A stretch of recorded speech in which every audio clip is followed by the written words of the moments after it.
SCP-6608. I saw the light. Object Class: Keter. Special Containment Procedures. Due to the nature of SCP-6608, full containment is currently impossible.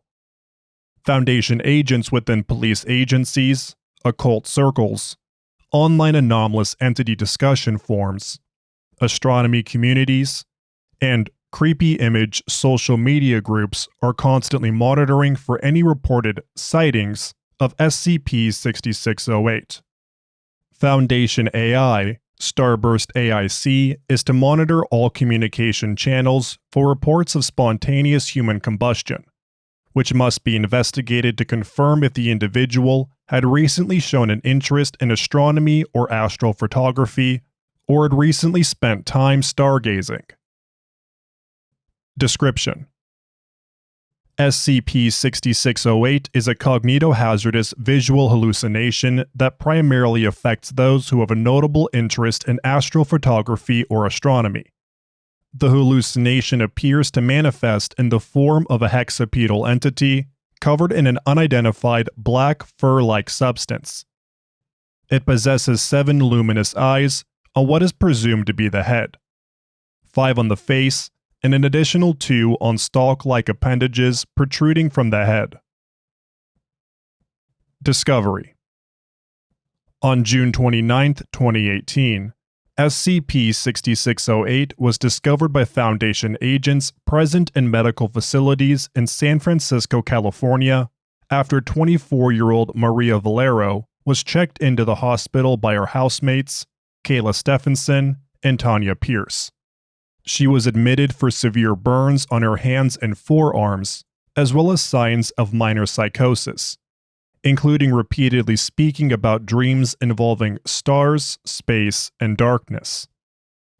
After 5 days in the burn unit, during which hospital staff reported the victim's burns progressing despite any treatments, reports were filed with the local police and fire department regarding a localized explosion in the victim's room and the victim going missing. Her hospital bed was found with severe burn marks on the sheets, and the metal warped where her hands had been gripping the bed rails. Amnestics were distributed to Valero's housemates, as well as all persons who had interacted with her over the 5-day period. An investigation of her home after this event uncovered the attached photo, tagged as "Some weird animal I saw while stargazing." Foundation agents discovered she had also posted it to social media, asking people to assist her in identifying the entity. The image metadata showed signs that it had been edited, and the team came to the conclusion that although she was convinced she had seen the entity, the photo itself was an artistic recreation.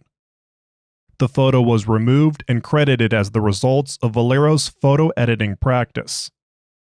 Foundation data analysts have been able to link 4 other disappearances to SCP-6608 manifestations. These took place in Big Fork, Montana, USA, Mykolaiv, Ukraine, Kikling Riva, South Africa, and Pickering, Ontario, Canada. Currently, no correlation has been found between these locations. On October 25, 2019, researcher Nathan Perot of the Site-44 Anomalous Astronomy Department reported that he had experienced a hallucination while configuring Foundation telescopes. His reports of the hallucination matched the photo found in Valero's home, and it was determined that he had witnessed an SCP-6608 manifestation. Perot was put under observation and regularly interviewed to determine the effects of exposure to SCP-6608. Stages 1 through 3. Stage 1. Stargazing. The victim experienced a strong compulsion to look into SCP-6608's eyes. Footnote 1. It is unclear if this compulsion is anomalous in nature or simply due to the subject's desire to view stars. Once eye contact was made, the victim proceeds to Stage 2. Stage 2. Starstruck. The victim entered a catatonic state, rooted in place, unable to look away from SCP-6608. The victim appeared to experience vivid hallucinations during this stage. After roughly 3 minutes in this state, the victim proceeds to Stage 3. Interviewed: Researcher Nathan Perot. Interviewer: Dr. Alexander Humboldt. Forward: This interview takes place on Day 4 of the 3rd stage of the anomaly's effects. Begin log: November 2nd, 2019, 0800 hours. Dr. Humboldt: Hello, Nathan. How are you feeling today? Perot: I feel okay. My eyes kind of hurt, though. I see. And your vision? It's a bit blurry. I think I'm just tired. Do you mind if I check your eyes? No, go ahead. Dr. Humboldt performs a cursory eye examination. Interesting.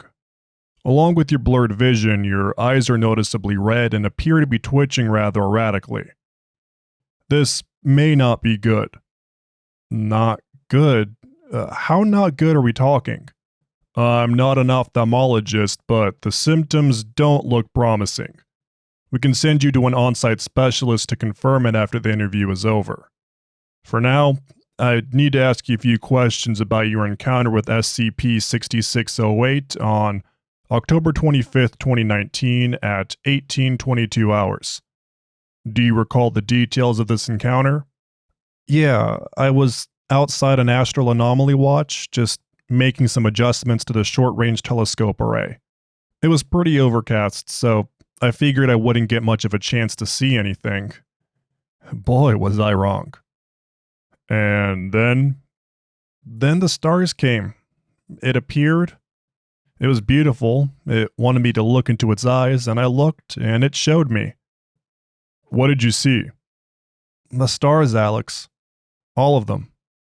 It showed me the universe in all its unimaginable vastness. It was beautiful. But I also saw...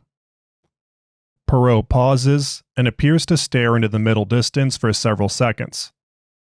Please, continue. What else did you see?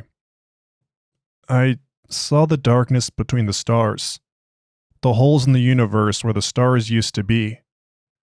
It was so sad. I want to help them. Them? The stars. They're dying, Alex. Can you explain that in more depth? I can see them even now. We need to help them. They need more stars. We need to hold back that darkness. Thank you, Nathan. I think this interview is over. End log. Post-interview note.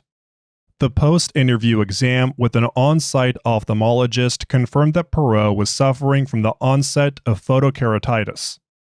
Footnote 2. Blindness caused by exposure to bright light. He declined any treatment and was quoted as saying, "I can see everything I need to see." Stage 3. Starlight. The victim regained consciousness and reported that he was no longer perceiving the entity.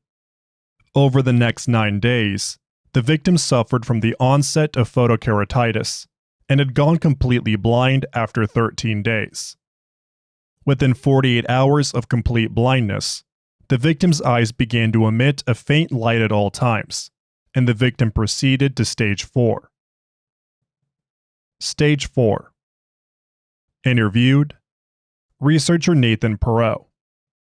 Interviewer: Dr. Alexander Humboldt. Forward: This interview takes place on Day 6 of the 4th stage of the anomaly's effects. Roughly 12% of Perot's body is burned. He is also completely blind, and his eyes are also constantly emitting a faint light. Begin log. November 11th, 2019, 1100 hours. Dr. Humboldt. Hello, Nathan. How are you feeling today? Perot. I feel wonderful. You have severe burns covering a significant portion of your skin and you feel wonderful? I've been to the stars. I have been one with them. Have you ever touched a star?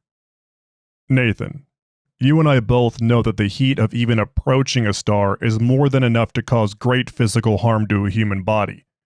Touching one would certainly kill you. Is that where these burns are coming from? From touching the stars? Yes. You do this in your dreams? Yes. And these burns are not causing you any significant distress? No, their warmth is a comfort. Even if it did hurt me, it would be a small price to pay. And what is it that you're paying for? The right to speak to them, touch them, become one with them. We are all born of stardust, and only a lucky few get to return to whence we came. A lucky few. I believe I've told you that there has only been one other confirmed case of SCP-6608 at this time. Yes, myself, Maria Valero, Jonathan Harper, Yuri Savchuk, Yubilani Okeke, Olivia Brown, and still others to come. Footnote 3. The last 4 names were all found to be linked to disappearances with circumstances that match SCP-6608 events. Where did you hear those names? They told me. I visit them out there in my dreams. Others are older and have names I could not hope to pronounce. Stars as old as the sky, older than Earth, older than our galaxy. They have been our protectors for millennia, and now they need our help. I am honored to be chosen. Chosen for what? To join their ranks and fight against the darkness. You keep talking about this darkness as though it's alive. Can you explain what it is? Not in a way you could understand, no. I'm glad that you have such faith in my intelligence, Nathan. Not just you, Alex. Any of you. Anyone who hasn't seen it can never understand it. The vast emptiness. To look out and see nothing. No stars, no light, no life. It's just darkness.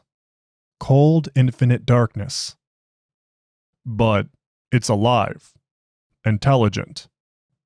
Alive? Yes. Intelligent, that's harder to say. Is an ecosystem intelligent? A planet? Perhaps it'd be more accurate to think of it not as a being, but as a force. It spreads, it consumes, and nothing but darkness is left in its wake. And the stars are somehow holding this force at bay. Yes, a great web of light, spanning across planets, star systems, clusters, galaxies. They're all that stands between us and annihilation. And even their power is not infinite. All stars will eventually sputter out and die. They need more stars, more strands in the web, or the darkness will start to spill out, and it will devour everything and everyone. And they need to kill humans in order to do this. Come now, Alex. You're a scientist working for the damn Foundation. You know as well as I do that there are forces at work in the universe we can't possibly comprehend. I suppose I can't quite argue with that. I am not only going to die. I'm going to transform. No, I'm going to ascend. And I will shine on, adding my strength to theirs to keep light in the universe. A bright future, some would say. As brilliant as that pun was awful. Well, I hope you'll be amenable to us continuing to monitor your progress. We both know that nothing would change if I wasn't. Huh.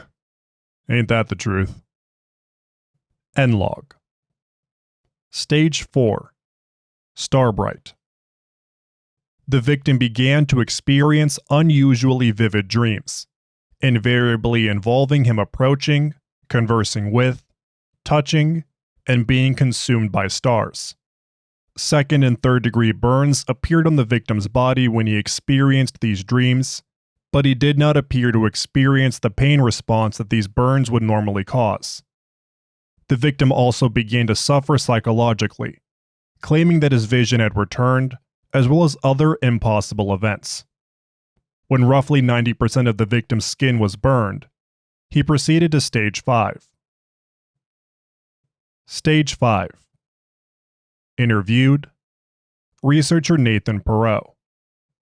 Interviewer: Dr. Alexander Humboldt. Forward. This interview takes place on day 19 on the 4th stage of the anomaly's effects.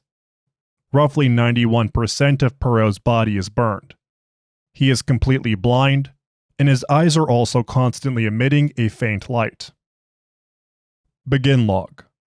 December 14th, 2019, 1100 hours. Perot greets Dr. Humboldt as soon as he comes in the door. Perot: Hello, Alex. Dr. Humboldt pauses for a moment. Dr. Humboldt: I see someone must have informed you we'd be having another interview today. No, I can see you. Alex, that's not possible. You've been affected by photokeratitis to such a severe degree that the damage is irreversible. There's no way you can see me. Perot shrugs. Believe what you will. Nobody told me you'd be coming by today, and I can see just fine. Better than fine. I can see everything. Perhaps we can have the ophthalmologist check your eyes again then, but that'll have to wait. We have something much more important right now. What's that? Well, to put it plainly, we believe you may not have long to live. The burns on your skin, gifts from the stars. As I was saying, the burns on your skin have progressed to a level similar to Maria Valero's when she underwent spontaneous human combustion. We are unsure if this is mere coincidence. It's not. It's a sign that the time is near, Alex. You're not telling me anything I don't already know. You're aware that you're likely going to die within the next few days? I will live on for millennia, Alex. Just not in this form. You truly believe you'll be reborn as a star? Belief implies there's a possibility it may not happen, Alex. I know.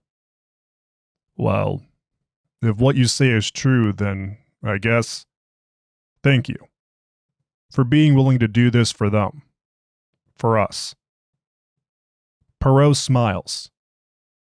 Your thanks will be appreciated, but not necessary. People have watched and worshipped the stars for thousands of years, and will continue to do so even as we grow and come closer to our celestial brothers and sisters.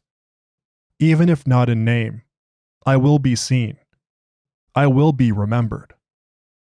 Well, it's been nice knowing you, Nathan. I hope that what's about to come is worth it. Goodbye, Alex. Tell them to watch the sky for me. End log. Stage 5. Supernova. The victim experiences severe physical discomfort focused in the stomach, diaphragm, lungs, and heart, as well as muscle spasms for roughly 100 seconds. Subsequently, he underwent spontaneous human combustion, emitting a flash of light in excess of 90,000 lux. No trace of the victim's physical body remained after this event, and thermal readings showed temperatures in excess of 4,000 degrees Kelvin. This temperature increase lasted for less than 1 second and was localized to within 2 centimeters of the victim's body. The only evidence of this superheated state are the residual effects of extreme heat on anything that the victim was in physical contact with at the time of the explosion.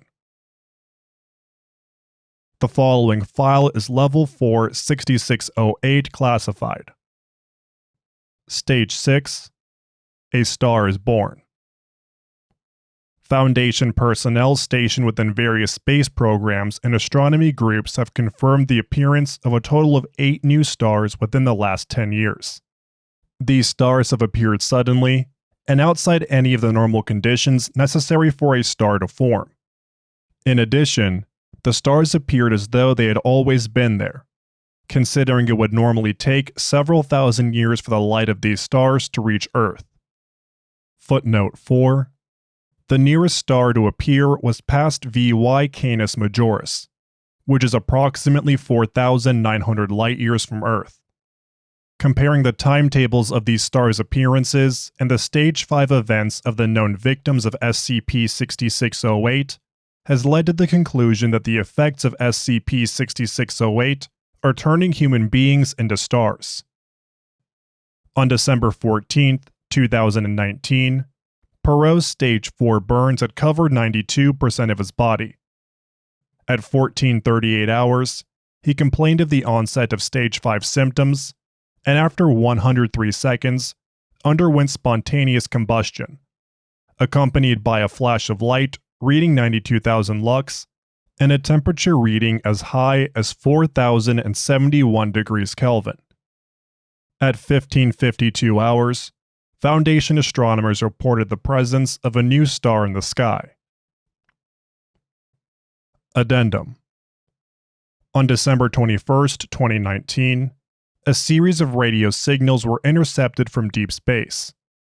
Although a direct point of origin could not be determined, the contents of the message within the signal have led researchers to conclude that it was generated by the star created from Perot's Supernova event.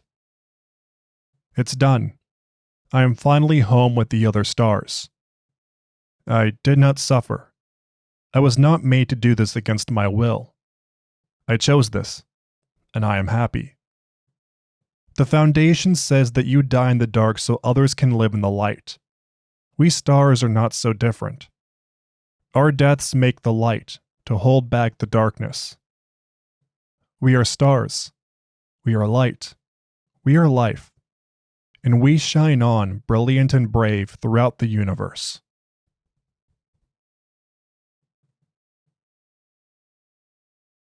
Thank you for listening to SCP-6608, I Saw the Light, by Dr. Fulham.